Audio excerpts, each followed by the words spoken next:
So I've got my group from last night. Yeah, a few familiar faces. Yep. Yeah. Morning all.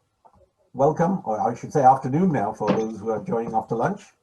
Hi, Good Tim. evening. Yeah, Sure. Can anybody hear me today? We can Yep. hear you Well much done, better, Tim. Well done. Thank you. Yeah. Wow, lots of people from last night. Okay. Hi, folks. Hi, everyone. Welcome back to those of you that joined last night's session as well. I hope that you had plenty of rest. I should say last night's session. No, it was yesterday morning's session for you. It was last night for me. So thank you for joining today's session as well. This is all around project initiation. I've got my co-host Victor today, and Victor is going to feel free to jump in at any point in time throughout a very short presentation. Again, I've kept it nice and light so that we can encourage that question and answer session later on. I've got some case studies for you as well. If there are, of course, any particular questions that you want to ask throughout, please use the chat box. Both Victor and Dev are going to be monitoring the chat box, and the session will be recorded and will be made available by Dev as well. If you have any particular concerns or case studies of your own that you want to answer, then at the end of the session, we should have a good amount of time for that Q&A. So Tim, for you, if you got any specific questions, and James as well, if you got any specific questions. Hi, Tola. Once Tola has actually come in. She's still joining. Now, I think I have got my screen sharing thing sorted out. I had a bit of problem with doing that last night, so I'm kind of hoping that it's working. How about that? Looks good. Okay. Dev, I think we'll also be doing a brief period at the end of the session as a wave for everybody with videos on, and he'll come on and actually ask people to put their videos on at that point in time. So project initiation, it is obviously hugely important to the success of our projects. Getting this right is probably fundamentally the singular most important thing for project success. However, we quite often see that it is either poorly done, in some instances, not done at all. And we find that we have a lot of problems that are created as a result of inadequate project initiation. There is also a lot of confusion around what project initiation actually does mean. And it is different as well, depending on what methodology you're used to working in. So both myself and Victor, I work in Prince 2 as well. I'm not a PMP person. However, I do know the PMP book of knowledge, so your PMBOK, and I have worked in those environments as well as the agile environments. And I'm also a program manager in both the agile program management space as well as managing successful programs. Both myself and Victor, we are trainers in various different methodologies. So we exercise best practice. And of course, best practice is what we're all about, because I also occasionally come in and do auditing. And of course, if you've been on one of my training courses at all in the past, or indeed in the future, and you've got me as an auditor, you don't want to be getting it wrong.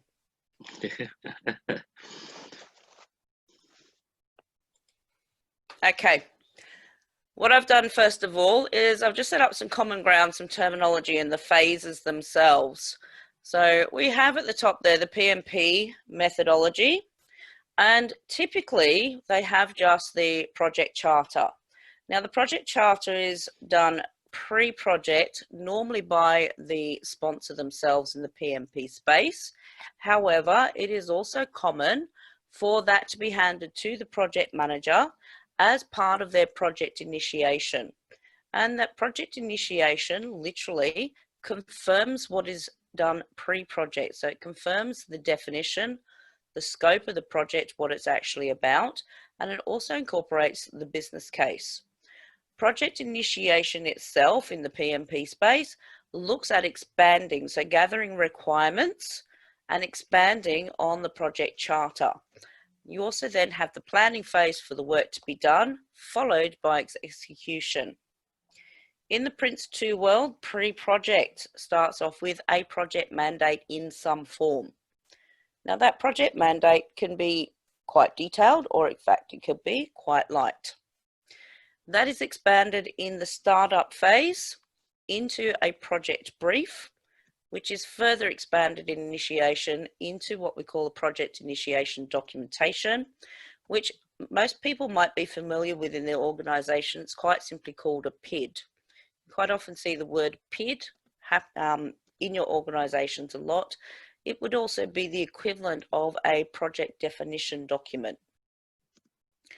Agile PM, which is the DSDM, just one of those frameworks. So this has a terms of reference at the very start, pre-project, and the terms of reference does in fact have a very specific purpose.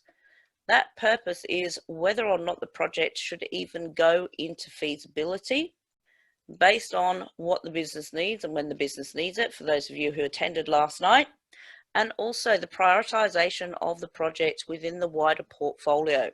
So it means that projects only get started when you are actually able to start them. And the same is true of your project mandate and its uses and why it should be there. The feasibility assessment in Agile PM, that is the equivalent of a project brief. It is a collection of different documents, and the key focus that we'll be looking at will be what we call the management approach definition. Well, the acronym for that one is MAD, because it's the project manager's document. In their foundations phase, we actually have expanded on the documentation created in feasibility to just enough level of detail in order for a decision to be made of whether or not we should actually go any further. And that is actually the real point of the charter, project initiation for PMP, our project initiation documentation in Prince2, as well as our Agile PM. Should we actually start the work itself? And it's a common misunderstanding in organisations because quite often we see the start of the project literally at the point that is handed over to the project manager. Now, that's not actually the project manager's fault. It's actually just quite simply the nature of organisations in, well, reality, how we've been exercised in terms of our mental bandwidth. We have been pushed into a direction where instead of doing the initiation work for that decision to be made, the decision has been made too soon to carry on for something that might actually not be feasible at all to carry out. Kerrie, could I just Yep, go for it. chip in there? And of course, meant to be obvious, but how well we do it in different environments is another matter. Meant to be obvious, but what has to survive scrutiny as we move gradually from left to right is the business case. The business case has got to develop more credibility. There should be increased evidence of viability of the project as we move through. So just in case, we're wondering, oh, we haven't mentioned the business case. That underpins everything Kerrie has said. The business case has got to survive scrutiny in all of this. And we should have a much more solid, more convincing business case at the end of initiation, at the end of the third column. Yes, there Kerrie. should be that business case. PMP is the one that is slightly different there. So PMP, the business case is actually finalised with that project charter. So it's actually a subset of the project charter. As part of your Prince2 environment, the business case is developed in an outline in the startup, and then in initiation it is, I won't say the word finalised, I want to say the word finalised, but it's not actually finalised. It has enough detail for a business decision to be made on whether the project is viable, whether it is achievable, and whether it is desirable. And we continually come back to the business case throughout the Prince2 environment to check that ongoing viability. If the business case is no longer aligned to the organisation's needs, or it's no longer viable, the benefits are no longer achievable, then the project should in fact be stopped. Likewise in Agile PM. Now the business case here is not actually the focal point. We actually have a prioritized requirements list based on the outcomes and also our delivery plan. We confirm, however, from the business case of the ongoing viability of the project. It's not actually a core component as a must do in the Agile environment. However, your prioritized requirements list and your delivery plan is. That's not to say that a business case isn't done. It is equally important because it actually drives out the outcomes that are needed by the project on an increment by increment basis.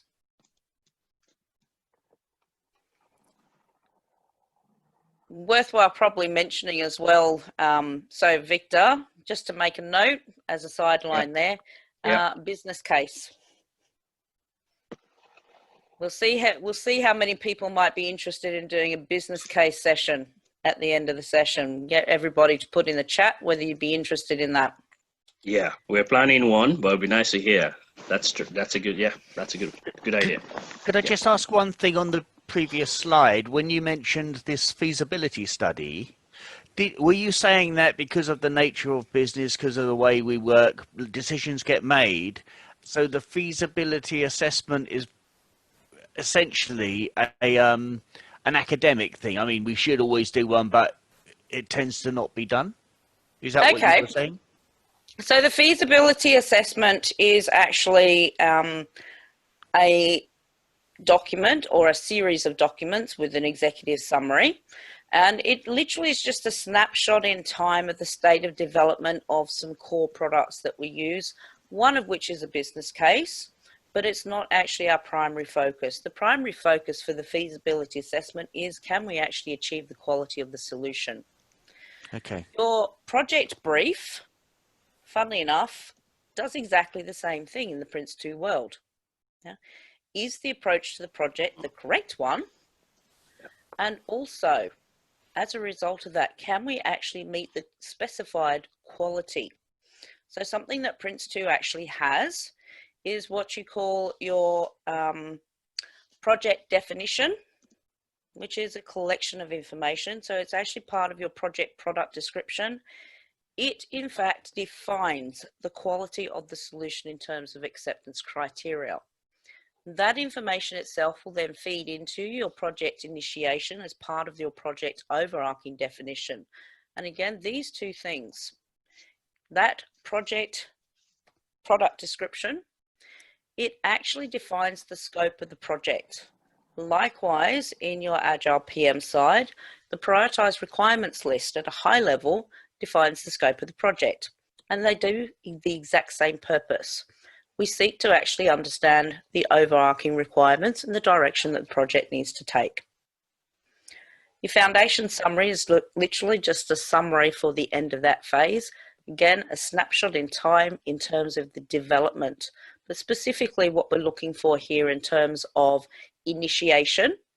That is to say, setting up the project for success, managing the project successfully. Our area of focus is our management approach definition. Your business case is important, but in your Agile PM space, it's not actually mandatory. Prince2, it's mandatory. Yeah, so it's just a little bit of differentiation there, Tim. Okay, yep, thank you. So why do we need project initiation? As I was just saying, pardon me, it sets the scene for the project. You know, it scopes out the project. It tells us about any constraints that we have. We should also be aware of any assumptions that we have made about the project. More specifically, it tells us what are the elements for managing the project. Now, I've got a couple more slides that is actually going to be looking specifically at those elements for management. Its primary focus for the auditors. You know, your auditors will pick up whatever your equivalent project initiation documentation is, and they will use that to audit your project. That could be internal auditors or indeed external auditors. Yeah, they want to see that you are in fact doing exactly what it is that you said that you would do in your initiation. it actually gives your key stakeholders confidence that you know what you are doing. It gives your sponsors or your project board confidence that the project is at least going to be well managed and that they can in fact actually stop the project if necessary. And of course, last but not least, it actually reduces the risk of project failure. Now, projects fail for a lot of reasons, but because this is a whole management space in terms of project initiation, it sets our project up for success because we are actually putting together all the procedures that we need, all those checkpoints that we need in order for us to manage the project effectively and therefore avoid as much as possible a project actually failing. Victor, do you have anything else that you want to add into there? Nope, not on this one. Thanks. So I hope that slide has actually nicely rounded up of why we actually need a project initiation at all. It's all about the success of our projects. And just bear in mind, your projects can actually take several left-hand turns and right-hand turns throughout its life cycle in order to achieve that end goal. You know, it's not going to necessarily go smooth sailing all the way through, but how we manage that stormy weather is of the utmost importance to the ultimate success. Kerrie, quick question from me. Who's responsible for this at the end of the day? Is it something that the project manager should be putting together, or is it something that the project sponsor should be putting together, or indeed both? It's actually the project manager's responsibility, and it is signed off by your sponsor or your project board. Yeah, so it's the contract, if you like, between the project manager and the project sponsor. So what about if you join a project, because in a lot of cases projects are initiated and then they select a project manager? What happens in that instance? Okay, so in the instance where your project manager is coming on board after some of this has been done, you absolutely must go back and validate the information that you've been given. Make sure it's correct. Yeah, I've seen a lot of it in the workforce where people have joined projects. So a project manager has left and a new one has come on board. And this is that primary focus document. Again, you should be able to come into any organization, pick up that project initiation documentation and know exactly how this project is going to be run. Yeah. You should be able to procedural document.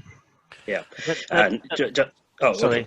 No, you go, team. Go for it. So I was just going to say, is the RACI formed at this part then? You know, the RACI thing that shows who's responsible for what, who's accountable for what. Is that part of this?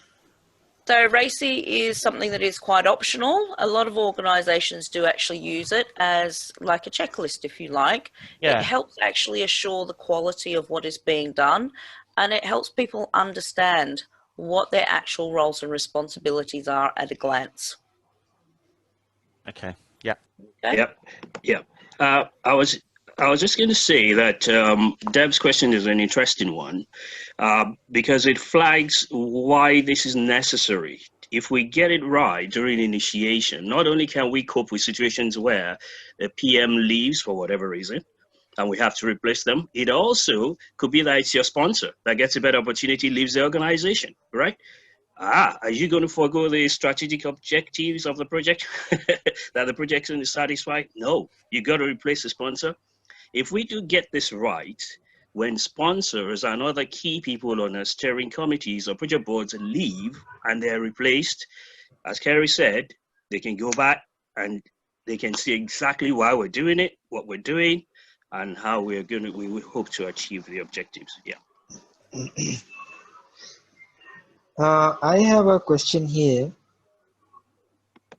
Go ahead. Okay. Can I So, what is the role of a business analyst and a product manager? And how does the handover happen? What are the roles and responsibilities that they play in the initiation part? And how does the handover happen to a project manager? Okay, that one's quite an interesting question. So a product manager typically comes more from agile spaces. Your business analyst here actually is not really a role in Prince2 at all. It's not defined as a role in Prince 2, but they do actually have a significant part to play in terms of understanding what the actual requirements for the project are. So again, you're breaking down a overarching product into its component pieces. In your PMP, they actually do a requirements gathering exercise as part of that initiation to understand the full scope of the project itself. Prince 2 just happens to be slightly different. We do have roles, but in terms of a business analyst role, that would not be one of the Prince 2 environment. However, that said, so for everyone that attended last night, we actually were talking quite a lot about collaboration and requirements last night. And that is a key factor of doing this. This is not something that you can do in isolation. You know, a lot of the stuff that we do, we can't do in isolation. Planning itself, we can't do that in isolation. We need to plan with the people that are actually going to be doing the work. And likewise, when we're thinking about what that work is, yeah, it's the people that are going to be doing the work that really help us with those requirements, as well as the business side that tells us what those requirements are that they actually need in order to achieve those goals. It comes then really into how much detail do you want in initiation. Yeah? Planning is a significant part of project initiation, actually deciding whether it is actually viable. Yeah? Can we actually do this project at all? If we can't do the project, it's not viable. If we can't achieve the outcomes, yeah, it's not viable. And these are all questions that we certainly need to answer in project initiation. So Tola, for you, it's, you know, in terms of a product owner, the product owner is going to be representing the business needs, and the business analyst, their responsibility is to interpret those hierarching business needs into actual requirements and prioritize them. Kerrie, Okay. can I ask a quick question, please? Yep, Which James. I think is a follow on. Do any of these particular approaches, the PMP, Prince 2 and Agile PM, lend themselves better to specific projects and business needs, or is this just three different ways of, you know, three different methodologies of project management? These are actually three different of the very many methodologies out there. I chose these three quite simply because they are probably the ones that are used the most in the wider world in all organizations. You get a pretty good flavor of an organization that has dovetailed itself into the PMP way of working. You have organizations that are very much Prince 2, so local government, if you're in the UK, local government is very much aligned to Prince 2 and managing successful programs. So a project manager really needs to understand that particular methodology. Agile environments, although typically it's aligned to software and IT, again, it's, you know, it's making waves in local government, and a lot of organizations actually do use the Agile side of things as well. So it's not just IT, which is where it's come from. It's recognizing is that a lot of organizations use those Agile methodologies, and they're becoming more and more across the world. It's also worthwhile to recognize that your internal project management methodologies in organizations, most organizations will have some form of methodology that they use, and typically that will be based on one of those three. Yeah, quite often it's Prince 2, because again, Prince 2 is relatively old. In fact, actually it was developed in 1995 as well. So you see, these are all methodologies that have been around for quite some time. So most organizations will actually have tailored a methodology, an overarching methodology, into something that is usable for them. It's not a one size fits all either. Yeah, so part of what you do in initiation, part of that project approach, it's not just about whether we're going to go internally and build something internally, whether it's going to be a bespoke solution or whether it's going to be commercial off the shelf. something that we do actually need to consider is whether the methodology itself is suitable for that project, because it's not a one size fits all. There might be certain constraints that says we can't actually use this particular methodology. And it's part of what you do in initiation as well. If you are tailoring whatever your internal methodology is, if you're using Prince2, it is a principle. But if you're tailoring the methodology to suit the needs of the project and the organization, you must specify it in your project initiation as well. Because your auditors, if they don't actually see what it is that you have tailored, yeah, it will be a black mark against you because they won't understand it. They're not project managers. So it's quite organic, I think, from what I'm understanding. So you could shift from a model of, say, PMP at the point of project initiation and move to a Prince2 methodology, potentially, given that the initiation is one step further down the line on that approach.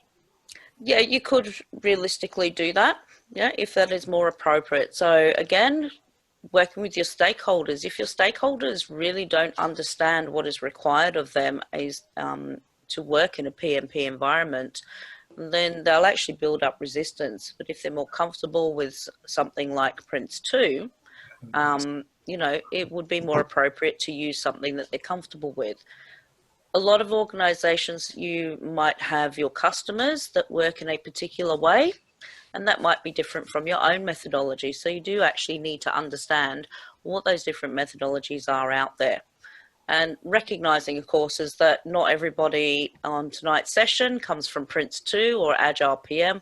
There is a mixed flavor. So it's actually worthwhile that everybody understands and at least has a common understanding of how these things fit together, where they actually fit into that picture. Very helpful. Kerrie, can I ask a quick question? You might have said this already and I might have missed it.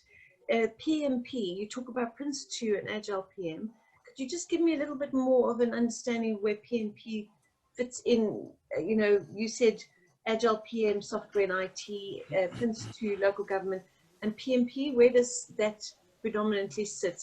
If you know? So PMP is, it was actually something that comes out of the United States. PMP from the Project Management Institute, it stands for Project Management Professional. The difference between PMP and Prince2 and Agile is actually quite simple. PMP focuses on project management. Yeah, so it's the skill set itself of project management. Agile PM and Prince2 are a methodology.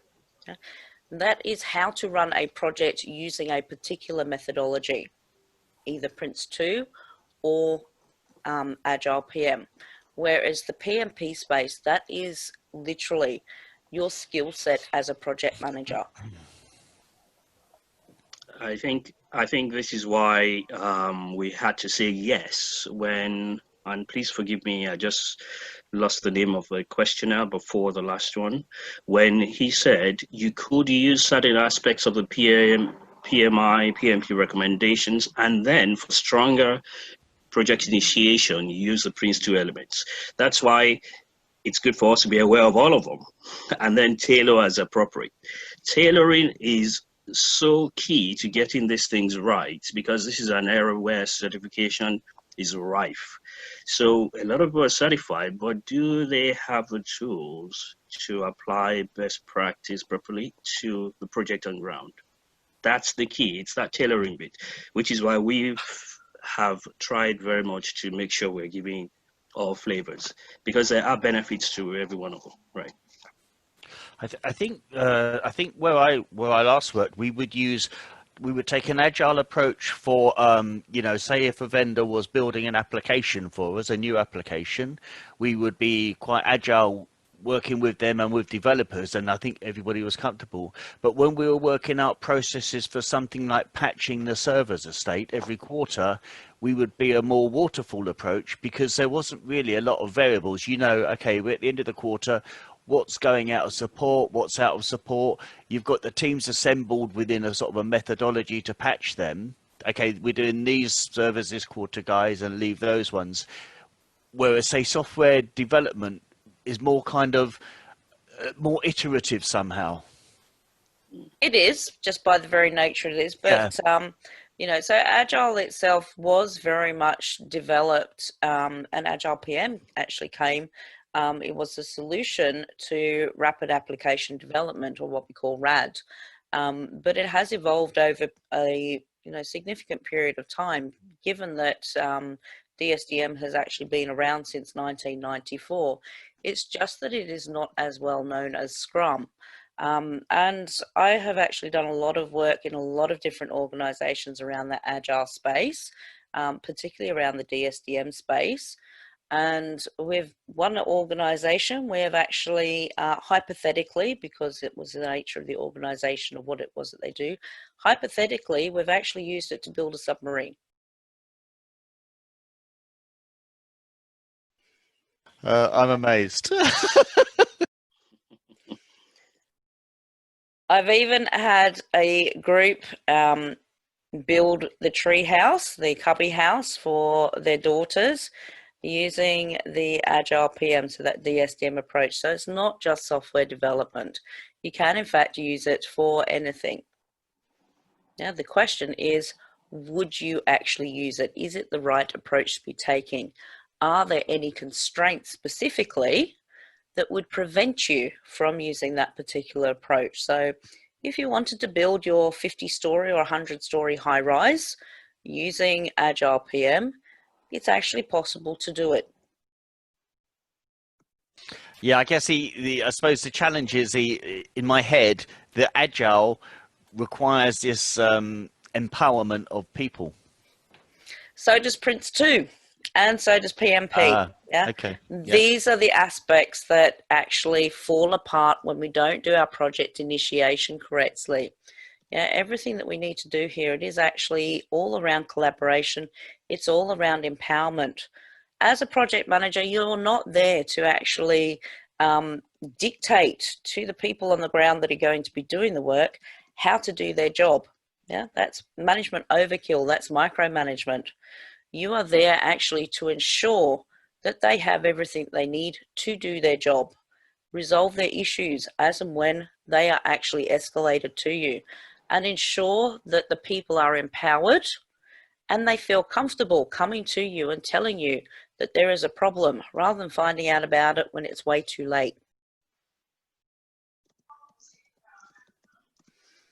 Okay. Okay. I have a query here, if I may, please. Okay, Tuan. Yeah. I mean, pardon me if my question is too novice, because I'm not into project management as my core expertise. I'm more into IT service management. So Okay. just thinking from change management perspective, IT service management, change management. Mm-hmm. So if you have a large scale change, which you may be proposing in a release. Yep. Now that itself will be a project. Absolutely. So in change management, when you are assessing the change, when you are doing your risk and benefit analysis, impact analysis, cost benefit budgets. Yep. So who will play those parts, and I mean, who does it? Will it be the project initiation people, the BA and the project manager, the scrum master, and then they give those inputs to the change manager for their records, or how does it happen basically? Okay, so Tuan, that one is a slightly aside one. I'll answer that one briefly, but I'm more than happy after this session to book some time with you to go over that particular scenario. Sure. So, this is where change and projects do actually need to work together. If you have a change that is a large change going into an organization, it needs to be run as a project, and your change manager is going to then be taking the lead to ensure that the deliveries are actually done in the right way. So the change manager is preparing the organization for the change of whatever is coming in, particularly when you're doing that kind of large scale changeover. They have to work together, and any change initiative that you do, it is in fact a project. Yeah, it's just quite simply that the viewpoint is looking at the outcomes itself. It still has to be run as a project. They're not just a whole load of tasks that need to be done. But that one, change management and project management, folks, that's a different topic altogether, which probably, Dev, if you want to put down that as a side note, then we can set up a session to look at that one as well at a future point. Sure. I don't Okay. want to divert the focus, but anyway, thanks for your answers. I'll catch up later on. Okay. Thank you. So, project initiation. When we're looking at project initiation, there are different facets. I did try to put all this on one slide, but I decided it was completely unreadable, so I've put it onto 2 slides. Okay. So, what does it all mean? Project initiation covers setting up the management of your project for success, which means governance. Yeah, so that reporting structure, who do we need to report to in terms of our governance and when? Who is our sponsor? Do we have a steering committee? How is the project actually governed? Yeah. And under governance, you would have your structure, your organizational structure for the actual project itself. So who are the members of your team? Who are your project team itself? If you have an environment where you have those additional roles, so the business analyst role, the change manager role, that becomes part of your organizational structure. Okay. Stakeholder engagement. Who are the stakeholders and how do we communicate with them? Yeah, so if you're in a Prince2 environment, then this is something that comes under your communication management approach. And if you're in an Agile PM environment, it is actually incorporated into your management approach definition. Yeah, if you're part of that PMP, it is a heading under that project charter, your stakeholder engagement. Obviously, stakeholders, they change. Victor? Sorry, Kerrie, I'm going to own up. My multitasking let me down there. I just typed a method. Go for it again. Sorry, I beg your pardon. Okay. So we need to remember, of course, is that stakeholder engagement is ongoing from the outset. Yeah? Sure. It's not a one size fits all. Absolutely. Yeah. Of course, that's why we shouldn't come out of initiation or whatever the equivalent is without having a sensible communication plan or strategy. So, yeah. Yeah, and of course, email is not the best way to communicate with your stakeholders in terms of stakeholder engagement. Face-to-face is always best. Yeah. And The just to stakeholder remind engagement. Yep, sorry, Kerrie. I was just going to say, and just to remind people that we have run sessions before on stakeholder engagement and communications, and I've just posted on chat the link to where we've hosted these videos. So if you're interested, please have a look at those. Thanks, Dev. That's great. Yeah. Now, risk and review management is always an interesting one because something that quite often gets missed is the actual procedural side. We assume that everybody knows how to do risk and issue management. The reality is there's not all that many people, particularly those that are doing the work, actually know how. Yeah? They know what a risk is and they can put it into the risk register. And this is actually where our projects do start to fall over from the outset. Poor risk management. Yeah? So part of your initiation is to set up that risk management procedure. Now, if your organization already has a risk management strategy, which is a procedural document on how to manage risks, yeah, we would quite simply dovetail into that organizational level risk management strategy.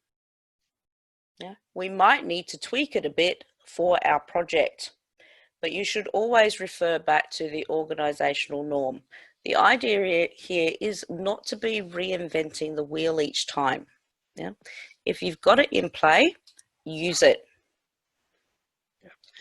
Kerrie, Yep. just to say again, we've been talking about sessions we had in the past, and as Dev said, there's a link to them. Yep. But sorry to plug this one. Sorry for the shameless advertising, but we have a risk and issue session next week. And we can guarantee you will hear something new. You will hear something you haven't thought of before. That's a promise. Take us up on that challenge. Okay, thanks, Kerrie. Okay, seeing as Victor and Dev have actually plugged those 2 sessions, I'm going to plug. We've got the governance and project controls next week as well. Yeah, so I'm hosting that one. Please do come and join the project governance and controls, which actually very specifically looks at those reporting side of things. Okay, so the reports. So Can I just would say this just be a something good from moment, my experience? Kerrie, of sorry, Deborah, just a minute. Would this be a good moment, Kerrie, of just getting everyone to give us a wave? So if you don't mind sort of switching off your share for the moment, Kerrie, and then we just get everyone on, turn on the videos. And I found it. Dev asked me to do far too many things here. It's just the one thing, Kerrie, just unshare. Yeah, I don't know how to do that. If you look at your share screen, you can stop your share. All He's right, done it already. I've paused it. I saw the bit that says pause share. I did that one. Okay. You want your wave now, do you, Dev? Well, if you're still sharing, it looks like. That's it. Great. So if everyone turns on their screens and give us a wave, please. Thank you. Would help if I did it too, wouldn't it? It would indeed. Fantastic. Thank you all. Sorry, Kerrie. Slight break. Carry on now.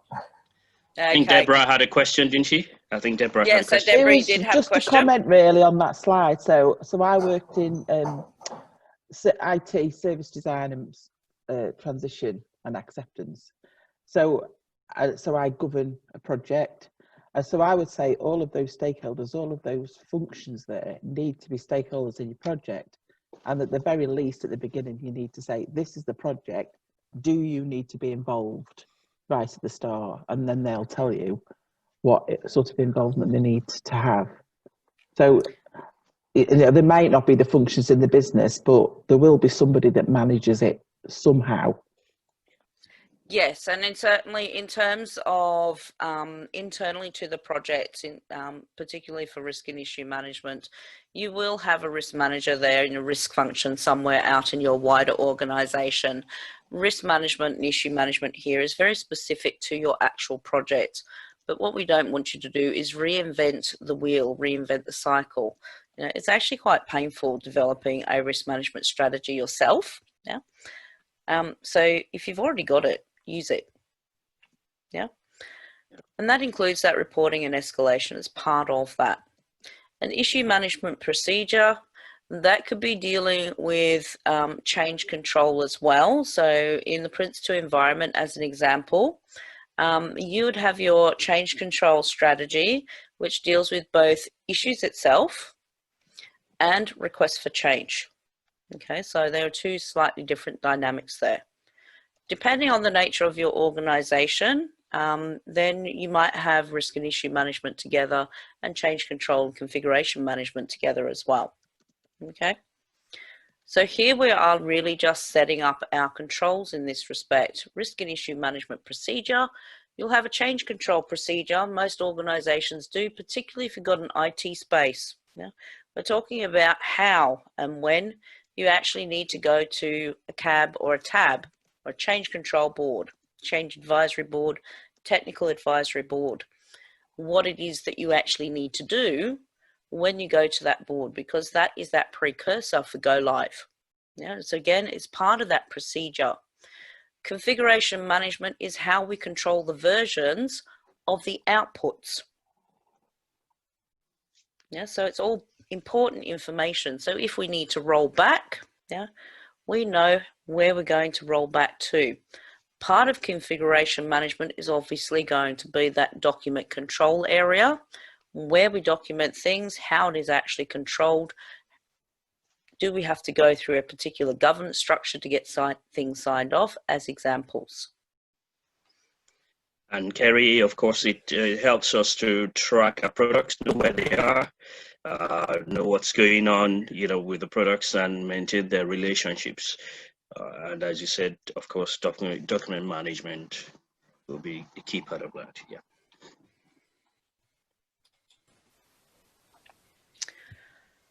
The plan itself.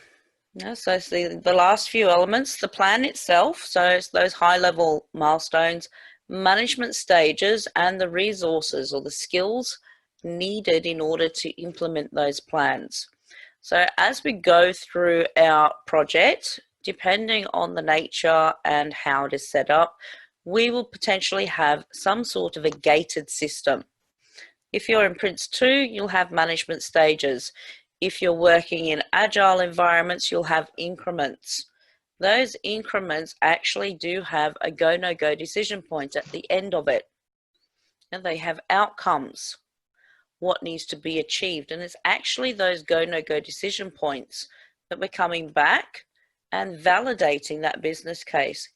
Is it still viable to carry on? Do we need to do anything else? Yeah. Those decision points quite often aligned to business drop dead dates, as an example, or you might be working in an organization that has those more traditional stage gates. Some organizations, particularly if you have some sort of involvement with the US financial services industry, as an example, you might need to follow the process for SOX compliance, so Sarbanes-Oxley. Yeah, in which case your management stages might be reflective of what you need to go through. Okay, so you're planning at a high level in initiation. It's not a detailed plan. It's not the nth degree of a plan. It is just quite simply a plan for the delivery. And we can keep it quite focused into the number of stages that we actually need to deploy it out. Yeah, that's not talking about the waterfall style. That is talking about very specifically what outcomes we want to achieve at given points in time. Okay? High-level milestones and management stages are not the same thing. Okay? High-level milestones can, in fact, and outside of a agile environment, do often get delivered late. Yeah, your high-level milestones might be payment milestones if you're working with third-party providers. Depending on the nature of the project, will actually depend on how much meaning those milestones really do have. Whereas management stages are very clear in terms of an actual deliverable, an actual value being given to the business. Okay, so it's just done at a high level. Those plans, as we get to the point in time that they need to be delivered, yeah, well, that's the point in time that we're going to then update those plans. But in terms of initiation, we just need to be able to say that it's achievable to actually do it. Yeah, can we really deliver it? And our high-level plan needs to have just the right level of detail for that decision to be made. Roles and responsibilities. So this is where you were asking about a RACI table. Okay, it will come from the RACI table will come from this. Part of what we actually need to do here is tell people what is your role for this project. And just bear in mind, all projects, the way that we work, we have roles. They are not job titles. Now, you can have a job title in your wider organization, but within the project itself, you might have a different role to play. Yes, project managers can come from a pool in the organization, a pool of project managers, potentially from a PMO. You might have a pool of technical architects, but in the project itself, your project manager might have a different role to play. They might be, in fact, a project support person, or indeed that technical architect might be the project manager. It is just a role in that particular project, and it can actually change per project. Okay? Roles and responsibilities also talk about our escalation pathway, our authorizing lines. So who do we actually need to give things to for authorization? Who do we actually need to escalate to when things go wrong? Yeah? When we're thinking about any early warning indicators, it's managed by exception. Who do we actually need to escalate it up to? It will define who is involved in the project and what their capacity is in that project. What is it that they're actually going to be doing? And it's very clear cut. That includes, of course, our governance. So the role of a sponsor, that is actually quite a clear role. The role of the project board, as an example, of which the sponsor is a member, is actually different. They are two slightly different things. So having those clearly defined roles and responsibilities helps everybody understand what is required of them in terms of that particular project. The business case will contain the expected benefits, the approach to the project. Depending on your organisation, it might also contain, as an example, the vision. And it contains an investment appraisal. And I've used investment appraisal very specifically because the actual cost of the project, they're just quite simply documented in the business case. The cost of the project itself comes from your project planning activities. So when we're thinking about what are the resources needed, it actually comes from the plan and we document it in the business case. Most organisations have quite typically some high-level risks that may have been identified. The investment appraisal actually looks at the cost of the project, the ongoing operations and maintenance costs, as well as where the funding is coming from. Okay, so it's a little bit broader in terms of investment appraisal. I don't actually expect, when I'm working with the organisations, I don't expect the project manager to actually be able to complete a business case. However, your business analyst people, it is something that they are in fact very good at, and it's typically one of their skill sets. And last but not least here is quality, how the quality of the outputs will be assured, as well as the quality of the project. So that in terms of process is the second one there, the quality of the project in terms of process. So it means actually walking the talk. If you say that you're going to do something, then do it in the exact way that you have said that you will do it. And this is where your auditors come in. Quality in terms of the outputs, that is talking about whether something is of a quality standard. So how are we going to determine that acceptance criteria have been met? The kind of things you'll be looking for is, of course, how your test cases are going to be run. What tools need to be used? Okay? All right there?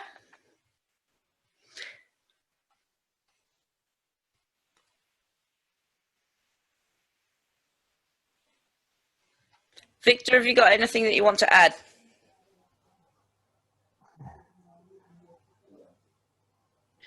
Yes. Can you hear me, Kerrie? Everyone Yes, I can. Yeah. Oh, cool. Okay. This is what I think we tend to lose sometimes. I'm sure as you've gone through, we've all seen the importance of each of these elements. But what actually is easily missed, because we want to get it right, we're under pressure of time and budget, is these elements are actually the way in which we forestall project failure. If we look at all the major common reasons for project failure: poor articulation of requirements, poor understanding of what the customer wants, right?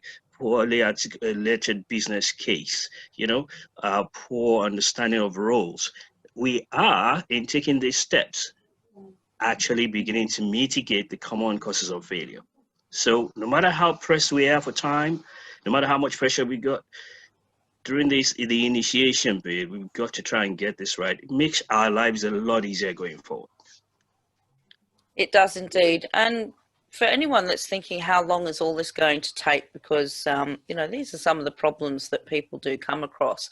Initiation can, in fact, take a very long time. The reality is, if you plan your work, and when I say plan the work, if you plan the initiation, typically you can actually get all this information just off the back of a couple of stakeholder engagement workshops. All of this information comes out very, very rapidly.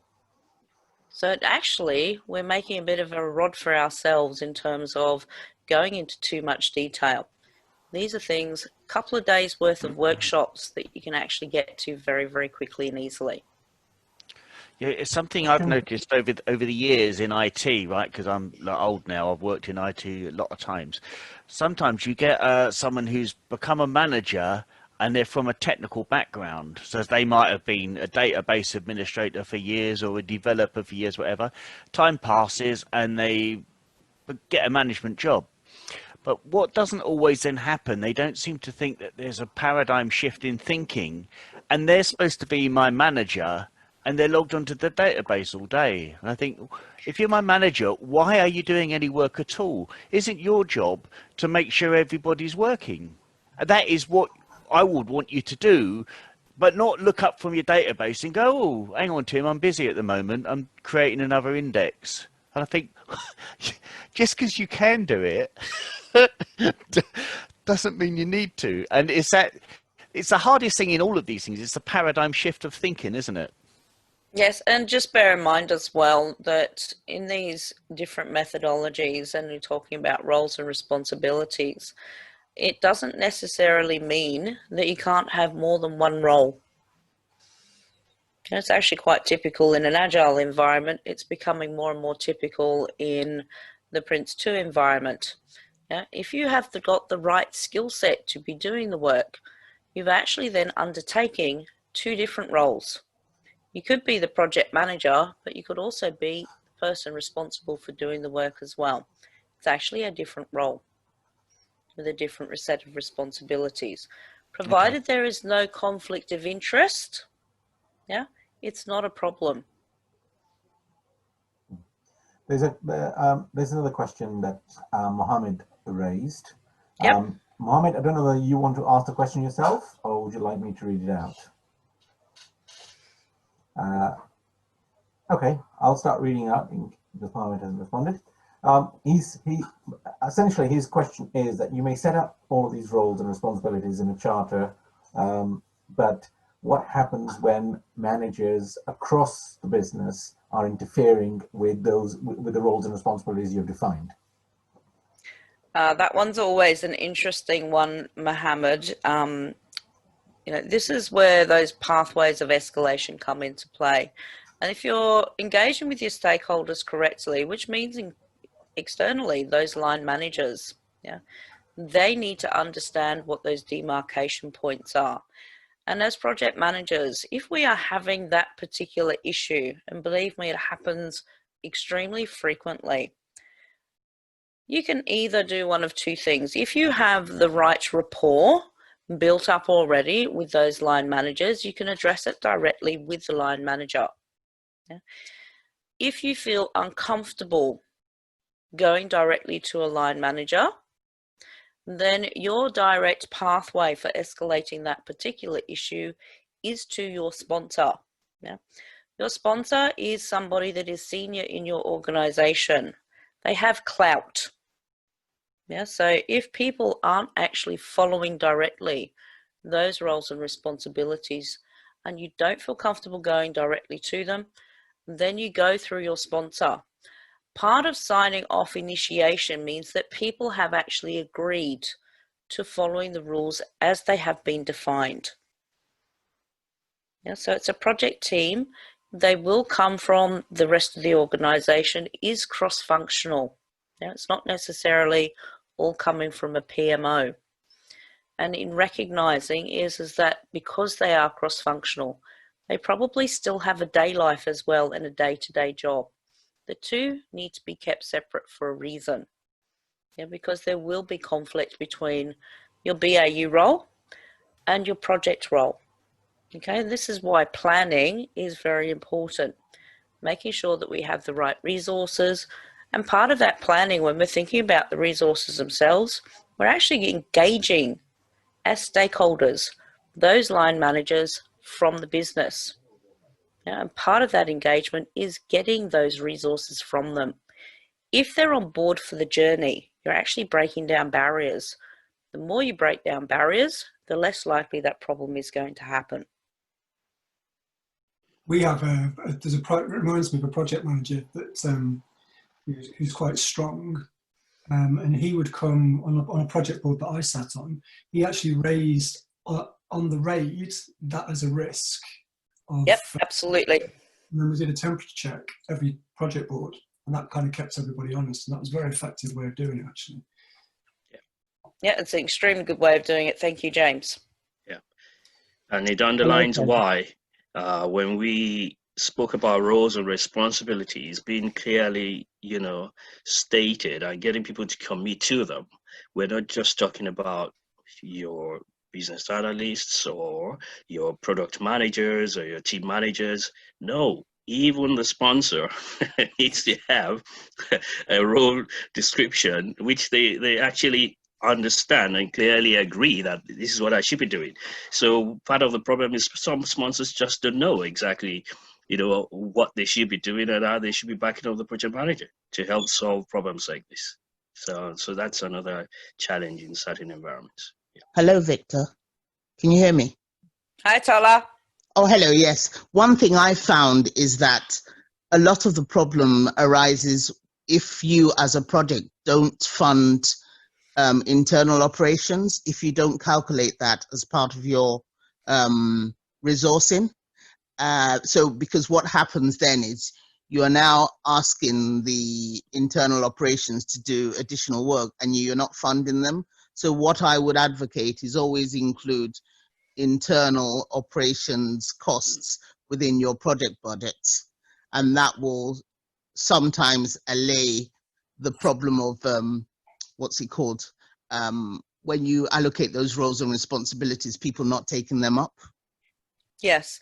And so that is, again, it's slightly an aside there, but it's actually worthwhile mentioning. So under your plan where you have the resources needed, if you are using business as usual resources, it means they're not going to be there for their day job. It doesn't mean that you're going to give them a whole load of overtime that they're going to be doing on top of the day job, just in order to deliver the project.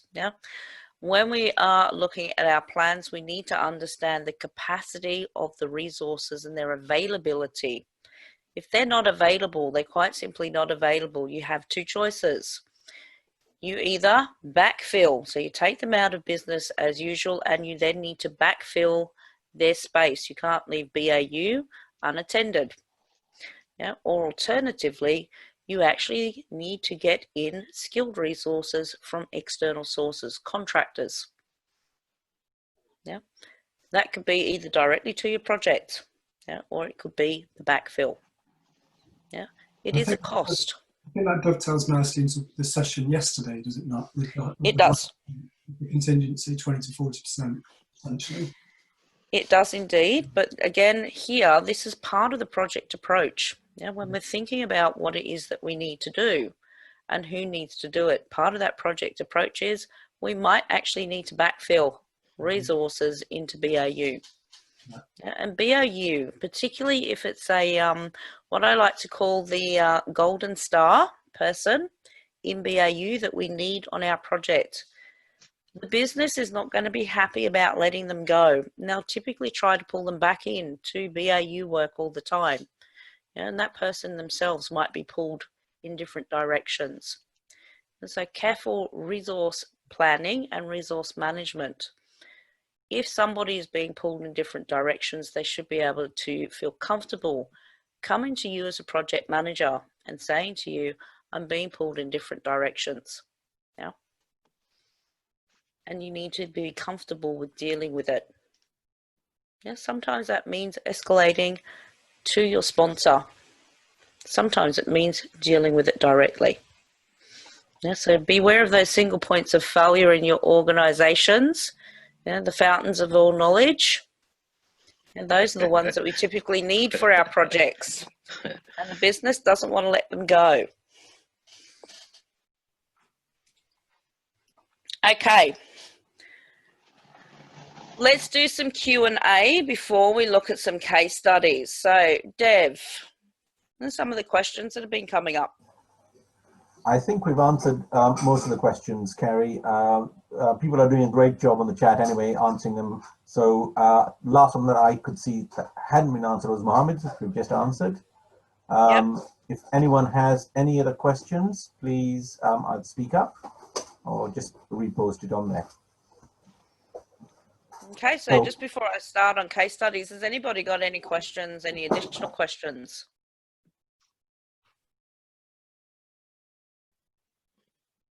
I think you can carry on, Kerrie. Just as a time check, we are at 1:10 here in the UK, so you've got another 20 minutes. Okay. Actually, I do have a very, very quick question. I just want to check terminology, Kerrie. When you said stage gates earlier, is that what others might recognise as milestones? Is that just another way of saying that, or is that something else? No, milestones and stage gates are actually different things. So stage gates are quite traditional. We used to have to go through a stage gate. For waterfall example, it was where you had to do requirements and they had to be signed off. That was a stage gate before you could actually move to doing your, pardon me, high level design. So you'd have those particular stages that you had to go through. The go, no go decision points is a stage gate. Some organisations have their stage gates aligned to financial committees as an example. So periodically you have to go through a stage gate, which is actually a financial committee, in order for your project to go any further. Because they're committing then the funding for that next stage. All a stage gate is really just for the business to actually confirm your project still has validity to them.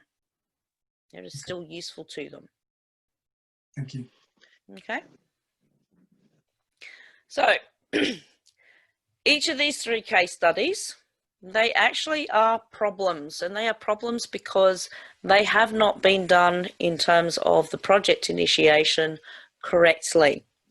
Case study number 1 was regarding specifically a question that was asked to me, funnily enough, through LinkedIn, not too many years ago from a PMP. Now, that person actually came to me because they were having difficulties with their sponsor. Their sponsor wasn't signing things off. Their sponsor wasn't giving them direction. And this was a project that had been going on for a reasonable amount of time by that point in time. It was a global project and it was IT related. The project manager actually came to me and asked for advice. And my response to them on how to deal with this particular problem was, could I have a look at their project charter? Now, the sponsor was doing exactly the right thing in this case because they didn't actually have a project charter at all. Yes, technically, PMP, it would be normally the sponsor's responsibility to develop at least an outline project charter. But as we saw earlier, we need to actually validate that information. And that becomes the project manager's responsibility. The sponsor can also hand the development of that project charter to the project manager to actually do it themselves. In this particular instance, there was no project charter, which meant there was nothing for the sponsor to sign off on. There was nothing for the sponsor to make a decision on. And therefore, the project should not have actually been doing anything at all. It's a common problem that we find in all organizations pretty much, where we're not doing things properly. The project just quite simply starts and takes off on its own. And there is nothing there to actually provide that governance. Things go wrong very, very rapidly. And because there are no controls in place in the first place, and there is no management structure for the project itself, it quite simply gets highlighted as a problem project. It may fail, but typically these kind of projects are the ones that say, please sir, can I have some more money, more time?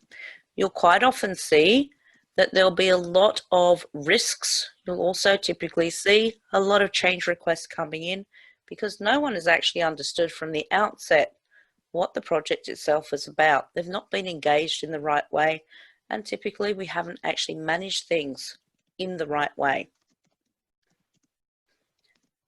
Case study number 2. So this one actually comes from a Prince 2 environment.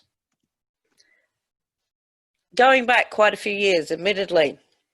So this was where we had a younger, fresher project manager with not a lot of experience, had been on their Prince 2 training course.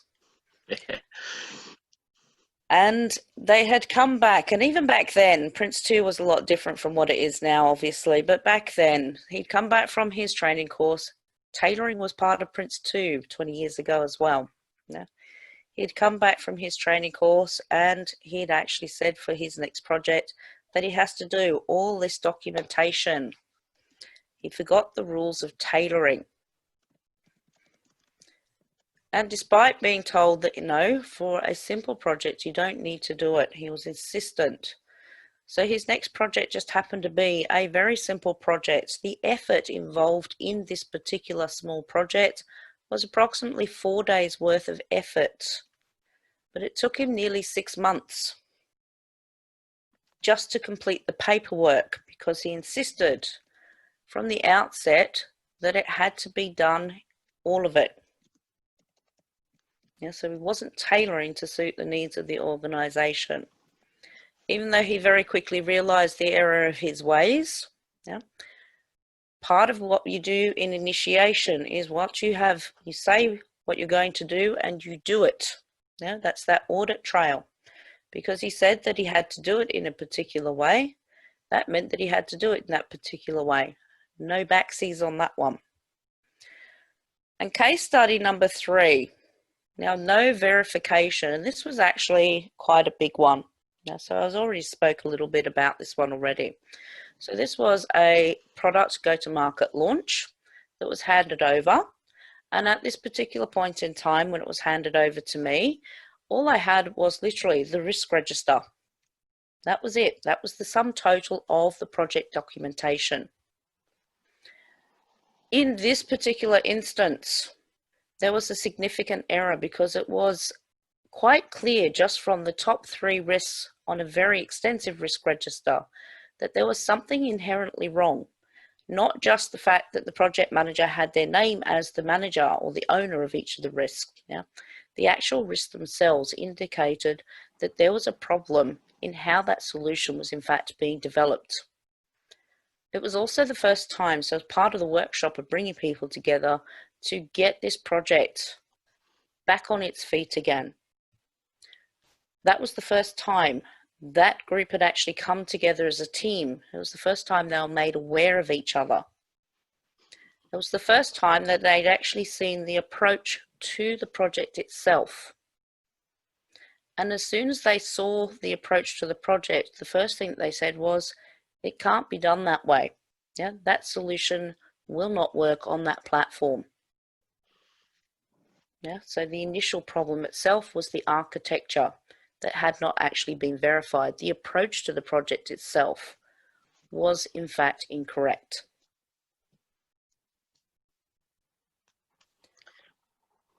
Anyone got any questions? I saw a few pop up there. Kerrie, I just wanted to add that we wish we could say to budding project managers, these are quite rare, yeah? We would like to say that they are quite rare, but yes, unfortunately, they're more common than you think they are. Yeah. Yeah. I've got a question about case study 1. Yep. Project charter. I'm about to start work as a contract PM on a big project which has been going for a while. The start date kept getting delayed for my start, so it's not had a designated project manager so far. I'm anticipating a variation on case study 1 because I don't think there is a very stringent governance, shall we say. I obviously have to be sensitive that I'm going in and that a lot of work has already been done. And I just wondered, how do you judge how far to go when you're validating sort of where a project's got to, and you basically work out that people don't really, this is what I think is likely, people don't really have a document or a set of documents that has told them what they need to know in terms of roles, responsibilities, etc. The reality on that one, Rachel, and I'm sure Victor will back me up on this one, if it's not actually readily available, and people don't know about it, then you need to create it, because it will cause you problems further on down the track. Yeah, That's I agree with that, but also I would encourage you to actually look at the nature of the project, the nature of the product, the environment, and decide on what methodology am I going to tailor here. What's best here? And once you decide on that, it's easier for you to have almost a checklist of things that, you know, have to be in place before we can move forward and, you know, have any chance of success. Yeah. Yeah. Okay, thanks. Yeah. And Rachel, if they're using something like Prince2 or Agile PM, there are principles. Yeah. And as a quick and easy way of doing that checklist is look at the principles and say, have I actually met these principles? As soon as you come across a principle that says no, yeah, then you know that you do actually need to be doing some backfill. Sure. Yeah, that's a brilliant one, Kerrie, because sometimes people come on courses and they just think it's an academic exercise, right? But there is a key principle says learn from experience. Yes. Which means you shouldn't really move an inch forward until you've looked at similar projects, learn from similar work done before, and then incorporate that to save yourself time, energy, and sometimes money. So none of the principles are optional. So no, that's a good way. Yeah, they're universal and they apply. They don't need tailoring. Principles are universal. They apply. Yeah. They have been tried and tested. Yeah, they work. And I was just going to say, Kerrie, another great way of sort of trying to get people around your way of thinking is to incorporate the project sponsor. So Rachel, you're starting a new project, you really have to make that connection with your project sponsor, because if you can get him or her on your side to make sure you've got these elements in place, then they will do half the work for you. Yeah. And also another good way, Rachel, of you know, kicking off that particular project because you're coming in new, is you do have a meet and greet session that you can set up to get to know who your stakeholders are. So I would actually advocate having a relatively short workshop with the stakeholders and actually asking them, have they got any concerns about the project? You know, especially if this is something that has been on a back burner and stop-start over a period of time. Mm-hmm. They may have actually forgotten what the project itself is about. No? So yes, another thing I want to ask them is, do they understand what it is that they're supposed to be doing as part of the project? Yes. In the nicest. Tola, have you got anything that you want to add to that?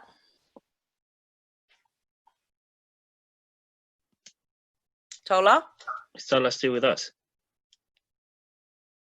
Sorry, I was on mute. Yes, one of the key things I think you've already touched on it. What I normally do is do an audit when I go in as a new project manager. But one of the key things, like you said, is actually do that stakeholder workshop to get an understanding of actually what the concerns are, what the issues are, what's being done, which is good. I mean, I'm just remembering my last role as a program manager within the University of Edinburgh. Each of the projects I had SROs under me. Went to have a meeting with each of the SROs to sort of get an understanding of what was going well, what wasn't going well, what the issues were, and actually use that as your basis to move forward. So yeah, and actually once you actually then have recompiled what the issues are, I would actually have a new initiation meeting with them to make them aware of where we are, what we're going to be doing, who the stakeholders are, and if all the stakeholders aren't there, then it's also an opportunity sort of other people who will need to be involved also to be invited as well. Mm-hmm. So, okay. Okay, thank you. That's all really useful. Has anybody else got any questions that they'd like to ask?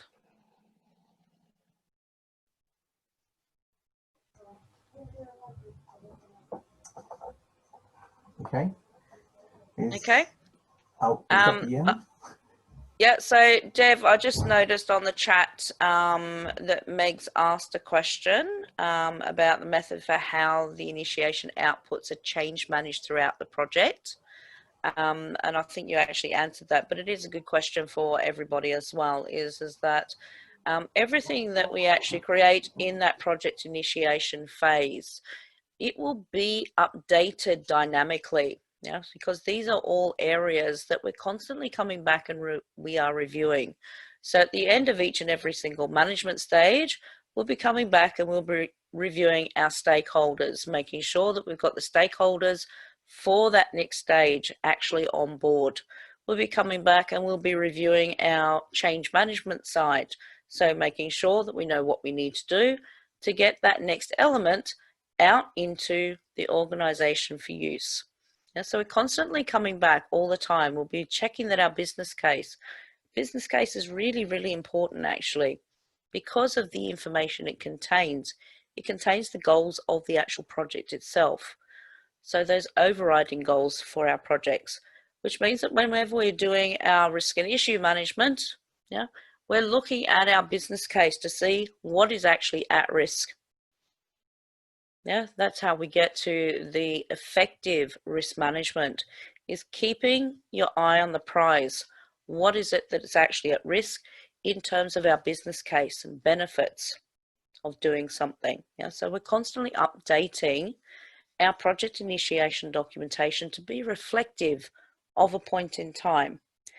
Our project team is not necessarily a static team.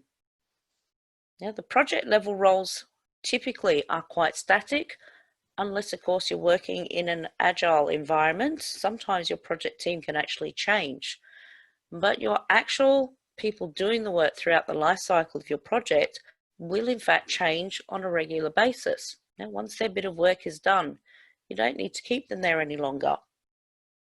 Now you're freeing those resources up and giving them back to the organization for either business as usual or other pieces of work. Yeah, so we're constantly updating our organizational structure. Just as a word to note, if you happen to be in an agile PM space, it is not a full-time role for the project manager. Yeah, and you can easily expect a project manager to work on a vast variety of projects, or indeed, you'll certainly have another role to play, typically a business analyst role. Yeah, you can actually become more than one role in that agile PM space. So if there isn't any more questions, we can wrap up. Great. Thank you very much, Kerrie, and thank you, Victor, for your contributions. Tola, yours as well. And indeed, all of you for participating in this really great session we've had. I hope you've all enjoyed it and you've learned a lot. I know I have, despite my many years of experience. So thank you again, Kerrie. I think it was a great, simple and straightforward presentation that we've all benefited from. The video will be made available in a few days. Thank you. Very good. Thank you. Thanks, everyone. Ciao. Thank you, everyone. Thank Bye-bye. you. Bye-bye. Thank you. Bye. Thanks, bye.